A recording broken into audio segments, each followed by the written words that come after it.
யாத்திராகமம் 17ஆம் அதிகாரம்.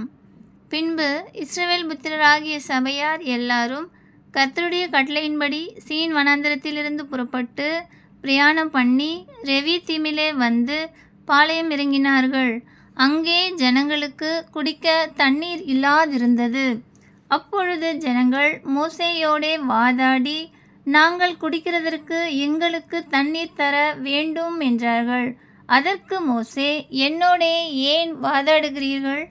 கர்த்தரை ஏன் பரீட்சை பார்க்கிறீர்கள் என்றான். ஜனங்கள் அவ்விடத்திலே தண்ணீர் தவனமாய் இருந்தபடியால் அவர்கள் மோசேக்கு விரோதமாய் முறுமுறுத்து, நீர் எங்களையும் எங்கள் பிள்ளைகளையும் எங்கள் ஆடு மாடுகளையும் தண்ணீர் தவனத்தினால் கொன்று போட எங்களை எகிப்திலிருந்து ஏன் கொண்டு வந்தீர் என்றார்கள். மோசே கர்த்தரை நோக்கி கூப்பிட்டு, இந்த ஜனங்களுக்கு நான் என்ன செய்வேன்? இவர்கள் என்மேல் கல்லெறிய பார்க்கிறார்களே என்றான். அப்பொழுது கர்த்தர் மோசேயை நோக்கி, நீ இஸ்ரவேல் மூப்பரில் சிலரை உன்னோடே கூட்டிக் கொண்டு நீ நதியை அடித்த உன் கோலை உன் கையிலே பிடித்து கொண்டு ஜனங்களுக்கு முன்னே நடந்து போ. அங்கே ஓரபிலே நான் உனக்கு முன்பாக கன்மலையின் மேல் நிற்பேன். நீ அந்த கன்மலையை அடி. அப்பொழுது ஜனங்கள் குடிக்க அதிலிருந்து தண்ணீர் புறப்பட்டும் என்றார். அப்படியே மோசே இஸ்ரவேல் மூப்பரின் கண்களுக்கு முன்பாக செய்தான். இஸ்ரவேல் புத்திரர் வாதாடினதின் நிமித்தமும் கர்த்தர் எங்கள் நடுவில் இருக்கிறாரா இல்லையா என்று அவர்கள் கர்த்தரை பரீட்சை பார்த்ததின் நிமித்தமும் அவன் அந்த ஸ்தலத்திற்கு மாசா என்றும் மேரிபா என்றும் பெயரிட்டான். அமலேக்கியர் வந்து ரெவிதீமிலே இஸ்ரவேலரோடே யுத்தம் பண்ணினார்கள்.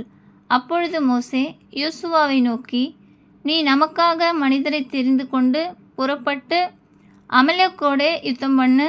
நாளைக்கு நான் மலை உச்சியிலே தேவனுடைய கோலை என் கையில் பிடித்து கொண்டு நிற்பேன் என்றான்.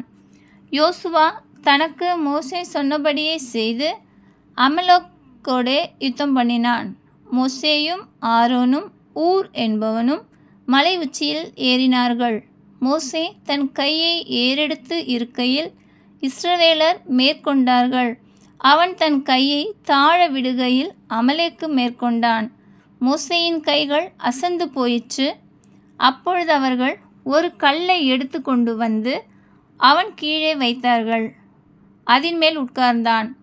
ஆரோனும் ஊரும் ஒருவன் ஒரு பக்கத்திலும் ஒருவன் மறுபக்கத்திலும் இருந்து அவன் கைகளை தாங்கினார்கள். இவ்விதமாய் அவன் கைகள் சூரியன் அஸ்தமிக்கும் வரைக்கும் ஒரே நிலையாயிருந்தது. யோசுவா அமலேக்கையும் அவன் ஜனங்களையும் பட்டய கருக்கினாலே முறியடித்தான்.